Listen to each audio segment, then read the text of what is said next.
Tudo bem, pessoal? Então vamos dar início aqui à nossa aula de como elaborar uma discursiva no CESP, considerando a banca CESP, atualmente denominada Sebrasp, mas é o nosso eterno CESP. Então quais são os cuidados que eu devo ter ao elaborar uma questão discursiva com a banca CESP? Então vamos lá. Então aqui eu fiz o seguinte passo a passo. Então, qual o formato da correção? Vamos voltar aqui. Qual o formato da correção? O que é paragrafação? Preciso ou não de introdução? Preciso ou não de conclusão? Como devo começar cada linha? Se eu errar, o que é que eu faço? E se eu não souber o tema? Poxa, professor, até se eu não souber o tema, você tem uma resposta? Tenho. Não é bom acontecer isso não, mas existem paliativos. Você vai perder ponto, mas a questão é que você vai perder menos ponto. Beleza? Então vamos lá. Qual o formato da correção? Aí eu trouxe aqui, primeira coisa que diz o seguinte, ó, que é geralmente uma frase padrão. Nesta prova, faço o que se pede, usando o espaço para rascunho indicado no presente caderno. Em seguida, transcrevo o texto para a folha de texto definitivo da prova discursiva no local apropriado, pois não serão avaliados fragmentos de texto escrito em locais devidos. Será desconsiderado também qualquer fragmento de texto, além da extensão máxima de linhas. Na folha de texto definitivo da prova discursiva, o único documento que servirá de base para a avaliação da prova discursiva, escreva com letra legível e respeite rigorosamente as margens. No caso de erro, risque, com um traço simples, a palavra, frase ou trecho ou sinal gráfico. E escreva em seguida o respectivo substituto. Atenção, parênteses não poderão ser utilizados para essa finalidade. Então isso é importante. Ó. Duas coisas importantes aqui. Ó. Respeite rigorosamente as margens. Segundo, cometi um erro, o que é que eu faço? Faço um traço simples, tá bom? Uma outra coisa que você pode fazer é fazer um parênteses e fazer um traço, que dá a mesma coisa, porque no final das contas, você está fazendo um traço, um risco, beleza? Então vamos usar isso aí. Aqui eu trouxe uma questão, certo? Que mostra o seguinte, aqui tem uma demonstração de fluxo de caixa, uma DFC, e aqui pede algumas coisas. Lembrando, o intuito dessa aula aqui não é resolver as questões, não, porque eu vou focar basicamente, que a minha especialidade são duas matérias, AFO e contabilidade pública. Então os exemplos que eu vou trazer aqui são de AFO e contabilidade pública, mas o que eu vou falar aqui vale, por exemplo, para uma questão de direito constitucional. O que eu vou falar aqui vale para uma questão de direito tributário, direito previdenciário, controle externo. Não importa. O que eu vou falar aqui, eu vou falar de método, eu não vou falar de conteúdo, mas para clarificar o método, eu vou usar conteúdos que eu domino, ou que eu tenho aderência, tá bom? Então vamos lá. Então ali foi apresentada uma demonstração dos fluxos de caixa. Aí diz o seguinte, a tabela acima apresenta uma demonstração de fluxo de caixa de uma empresa hipotética. Na condição de analista contábil, incumbido de apresentar os números da demonstração do fluxo de caixa dessa empresa para novos acionistas não familiarizados com as demonstrações, redige um texto dissertativo explicando o significado das informações contidas nessa demonstração. Ao elaborar seu texto, aborde necessariamente os seguintes aspectos. Os benefícios das informações do fluxo de caixa. Segmentação das atividades que provocam variação no caixa equivalente caixa. Formação do caixa líquido gerado. E avaliação da variação do caixa equivalente caixa. Primeira coisa que a pessoa pensa, será que eu tenho que fazer uma introdução do que é o fluxo de caixa? Certo? Qual é o formato da correção? A gente vai chegar ao longo disso, mas primeiro eu quero mostrar o formato da correção. Aí o que é que acontece? Ó? O CESP, né, atualmente, ele diz quanto cada item vale. Então, só para deixar claro, ó, nessa prova, cada item desse valeu uma pontuação, 2, 2, 2 e 3. Então, esse item valeu 2, esse valeu 2, esse valeu 2 e esse valeu 3, certo? O que é que acontece? Antigamente, o CESP ele não dizia quanto cada item valia. Então ficava até difícil para você saber o que você tinha que priorizar. Mas hoje o CESP, quando você pegar a sua discursiva, vai estar lá. Se ele quebrar em itens, ele pode não quebrar itens. Ele pode fazer um único pedido, mas ele pode pedir em itens. Caso ele peça em itens, ele vai dizer quanto cada item vale. O normal hoje é o CESP cobrar em itens. Tá? Ele gosta de segregar o pedido. Ele não gosta de fazer um pedido único, não. Mas pode ser que na sua prova seja diferente e o pedido é único e tem uma pontuação única. Tá bom? Aí, o que é que acontece? Para cada item desse, você vai ter aqui a nota que foi obtida. Certo? Essa nota aqui, no máximo, ela vai ser 9. Ou seja, o total de conteúdo foi 9. Poxa, professor, mas a prova não valia 10? Aí vem o primeiro pulo do gato. 10% da nota, normalmente, vai para um negócio chamado paragrafação ou margens, que é o que está aqui no começo. Ó. A banca diz, ó, respeite rigorosamente as margens. Isso aqui que ele fala, que vai estar na sua prova, isso aqui é 10% da nota total. Então isso aqui, pessoal, equivale a quanto? Isso aqui equivale a 1 ponto. E você vê que o nosso aluno aqui, o nosso nobre aluno, ele perdeu o quê? Ó? Ele perdeu meio ponto aqui. Então o nosso nobre aluno, ele perdeu meio ponto de 1 ponto. Apenas porque ele não respeitou as margens. Pessoal, para quem está brigando por concurso, não pode perder ponto nenhum. Cada centésimo, cada décimo faz diferença. Então o primeiro alerta é esse. Aí você vê que a nota total ficou como? Daqui ele não tirou a nota máxima e ele tirou 50 aqui. Juntando 50 com o que ele tirou aqui, que não foi 9, ele ficou com 8,30. Então ele perdeu 1,70. Desse 1,70, 5 décimos foi de paragrafação de margens e, como é que se diz? 8, desculpa não, e 1,2 foi de conteúdo. Só que o que acontece? Depois que ele tirou essa nota, que é 8,30, o que acontece? Ele escreveu 30 linhas, certo? E ele cometeu 10 erros. Só que nessa prova aqui, os erros, a meu ver, eram multiplicados por 2. Certo? Existem provas que os erros são multiplicados por 1. Existem provas que os erros são multiplicados por 2. Aí você tem que ver o seu edital. Existem editais que os erros são multiplicados por 1. Então, se você errar 30 linhas, você perde. Se você cometer 30 erros em 30 linhas, você perde 1 ponto. Isso são provas que cada erro, o erro é multiplicado por 1. Existem provas que se você errar 30 linhas, você vai perder 2 pontos. Porque você primeiro multiplica os erros por 2, 60, depois divide pelo número de linhas. 2 pontos. Certo? Então você tem que ver qual é a sua prova. Se é uma prova que penaliza o erro uma vez ou penaliza o erro 2 vezes na multiplicação. Nessa prova aqui, 2 vezes. E ele obteve, certo? 7,63. Se fosse uma prova que penalizasse só uma vez, aqui ele ficaria com a nota aproximadamente 8. Então ele ficou com 8 de 10. Foi uma nota boa. Porque, geralmente, nas provas, a nota de corte é 5, às vezes 6. Fica por aí, entre 5 e 6 a nota de corte, beleza? Então, pessoal, primeiro, eu quis te mostrar qual é o formato da correção. O que é que vai lhe esperar no dia que você for fazer a sua prova. Agora vamos ver o segundo ponto, o que é paragrafação. Paragrafação são as margens. Então, por exemplo, pegando o exemplo da DFC, vou pegar algumas coisas interessantes dessa discursiva. Você vê que o nosso nobre aluno, ele errou aqui, ó. Como ele errou, ele puxou um traço aqui. Só que você vê que o nosso nobre aluno, ele cometeu erros de paragrafação aqui, erros de margem aqui e erros de margem aqui. Ele foi penalizado, certo? Então, nesse caso, ele perdeu meio ponto. Não estou dizendo que ele perdeu meio ponto só por causa desses 3, porque não tem uma proporção, cometeu erros em 3, 4 margens, meio. Cometeu um erro, já está sujeito a perder ponto. Então é melhor não pagar para ver. Então o que é que eu devo fazer, professor, na prova? Você deve ir até o final da linha. Então, ó, você deve ir até o final, aqui, ó. Não pode deixar esse espaço. Certo? Ó. Tem que ir até o final.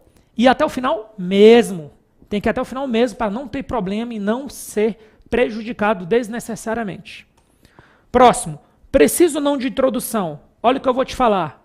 Isso é uma dica de ouro. Na banca CESP, não se preza pela introdução. Na banca CESP ou em qualquer outra prova agora, não precisa de título. Não tem título. Não tem introdução, no caso das dissertativas do CESP, nas discursivas do CESP. Discursivas do tipo dissertação. Não precisa de introdução, não precisa de título. Você já chega para rachar. Beleza? Então vamos mostrar uma questão aqui. Essa aqui é uma questão também dissertativa. Ele diz, olha, redige um texto dissertativo que responda aos questionamentos a seguir. A lei orçamentária deve obrigatoriamente ser de iniciativa do chefe do Poder Executivo? Em qualquer caso, os parlamentares estão impedidos de apresentar emenda que implica aumento de despesa em projeto de lei de iniciativa do Presidente da República? Então, o que é que eu vou te mostrar aqui? O nosso aluno aqui, ó, ele bateu 5 de 5. O cara arrasou. Esse aluno aqui, o nosso aluno parceiro, ele arrasou. Ele não errou uma margem. Então, de 5 pontos, ele tirou 5. Aí mais, de 30 pontos da primeira questão, ele tirou 30. Ele destruiu a primeira questão, que é o primeiro item. Ó. Então, aqui a questão é um só, mas ó, aqui tem um primeiro item, aqui tem um segundo item. Nesse primeiro item, ele tirou 30. E no segundo, ele tirou 52,5. Então, nosso aluno aqui está de parabéns. Certo? E ele cometeu, pessoal, 5 erros. 5 erros em 30 linhas. Beleza? Agora, olha o que ele respondeu no item 1. Isso aqui é a primeira linha dele, ó. E aqui é a última linha do item 1. A lei orçamentária, ele tirou a nota máxima. A lei orçamentária anual é de iniciativa do chefe do Poder Executivo e para sua total constituição está condicionada à aprovação do Congresso Nacional. Todavia, a aprovação é quase sempre acompanhada da apresentação de emendas parlamentares, as quais, em alguns casos, podem implicar no aumento da despesa do projeto de lei orçamentária. Ou seja, ele deu uma floreada aqui. Mas ele respondeu o que foi pedido. Ou seja, ele não chegou e perguntou e disse assim, a lei orçamentária é importante, o ciclo orçamentário, não. Ele não perdeu tempo. O aluno, esse aluno aqui que já foi, destruiu a questão, o que é que ele fez? Ele já foi direto no ponto. Então, pessoal, dica, na sua dissertação, já vá direto ao ponto, sem rodeios. Beleza? Preciso de conclusão? Resposta, direto ao ponto. Também não. Não precisa de conclusão na prova do CESP. Certo? O CESP quer saber o seguinte, você bateu os itens que foi pedido e para cada item você explorou o máximo de linhas? É isso que o CESP quer saber. Aí aqui eu trouxe uma outra questão. Fala aqui do processo de evolução da contabilidade. Fala nova contabilidade aplicada ao setor público. Ao elaborar seu texto, aborde necessariamente os seguintes aspectos, em face das inovações orçamentárias, patrimoniais e fiscais. E ele pergunta o seguinte, o registro dos créditos tributários, o novo plano de contas e o relacionamento do regime orçamentário e contábil, e os princípios e normas voltados para o reconhecimento, a mensuração e a evidenciação das variações patrimoniais. Aí o que é que acontece? Olha o que ele tirou na margem. Ó. Na parte de paragrafação margens, ele tirou 2 de 2. Parabéns para esse aluno. E na conclusão não, no último item dele, que é o item 3, ó, princípios. E deixou claro, ó, princípios vale 13 pontos. Dos 13 pontos em jogo, ele tirou 10,40. E ele só cometeu 2 erros. 2 erros de 30. E aí o que é que acontece? Vamos ver a conclusão dele, o último item dele. Para mensurar e evidenciar as variações patrimoniais, a eventual normatização preceitua os princípios da entidade, da continuidade, prudência, oportunidade, competência e do registro pelo valor original. A edição de normas técnicas, a instituição de sistema, agora ele está falando de normas. Então, primeiro ele falou de princípios, depois ele falou de normas, ou seja, ele usou todo o espaço dele, até a última linha, que eram 30 linhas aqui, ele usou até a última linha dele para responder o que foi pedido no item 3. Ó. Que o item 3 pediu o seguinte, ó, princípios, vou até voltar para cá, ó. Princípios e normas.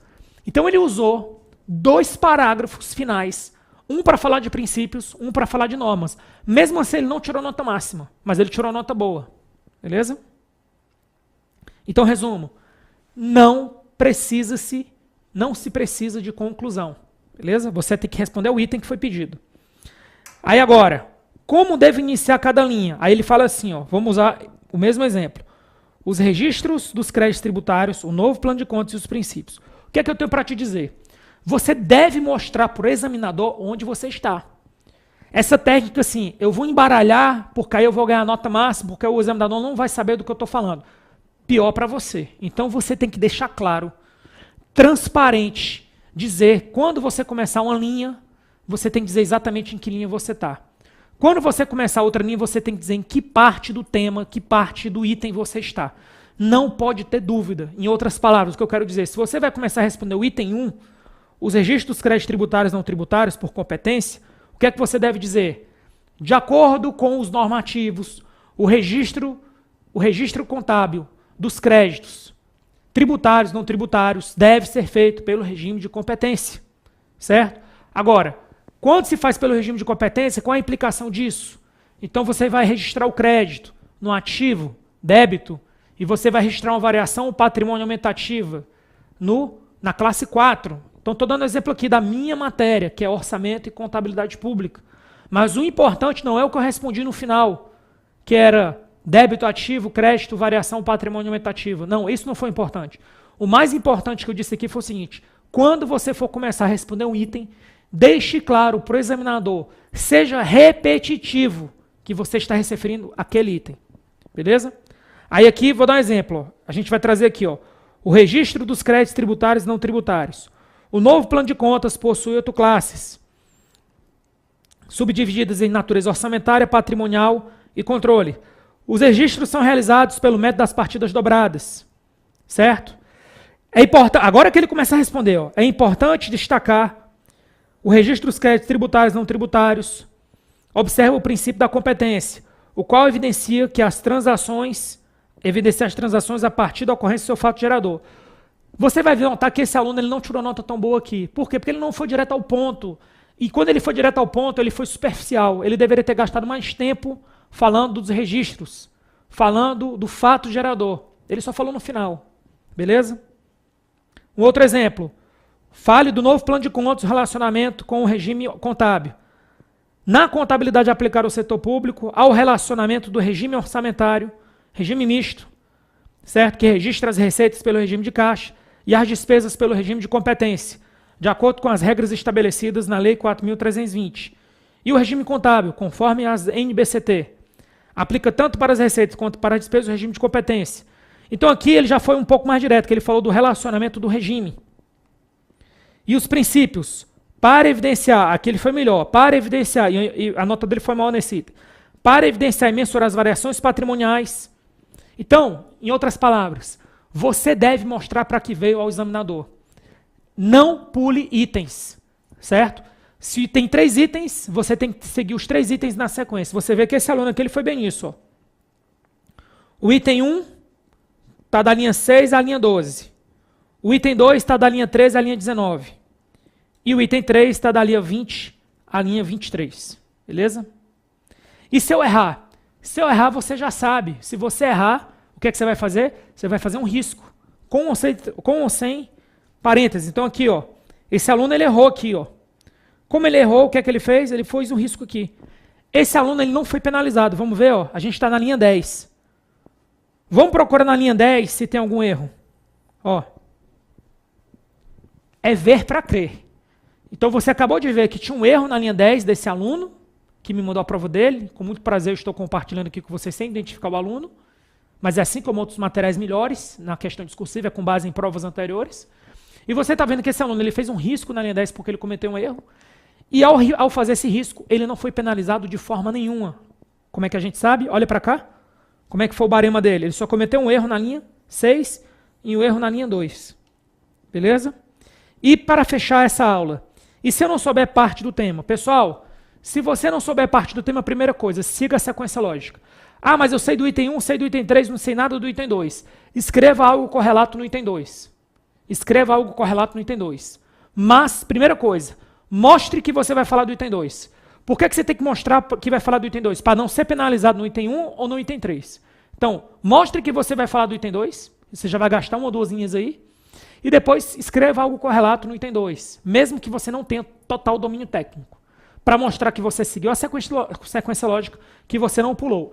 E tente aproveitar ao máximo, ampliar ao máximo o seu raciocínio no item 1 e no item 3, para você ganhar mais pontos ali e concentrar o erro, né, concentrar a perda apenas no item 2, mas mostrando que você segregou a discursiva em item 1, item 2 e item 3. Isso, claro, pessoal, partindo da premissa que a sua prova vai ser por itens, que é como o CESP vem cobrando ultimamente. Beleza? E é isso. Ok, pessoal, encerramos aqui a nossa aula de discursivas da Banca CESP. Espero que tenham aprendido bastante. Esses slides vão ficar disponíveis para você. Você baixa esses slides, acompanha a aula com isso. Fique com Deus, boa prova e até o próximo encontro.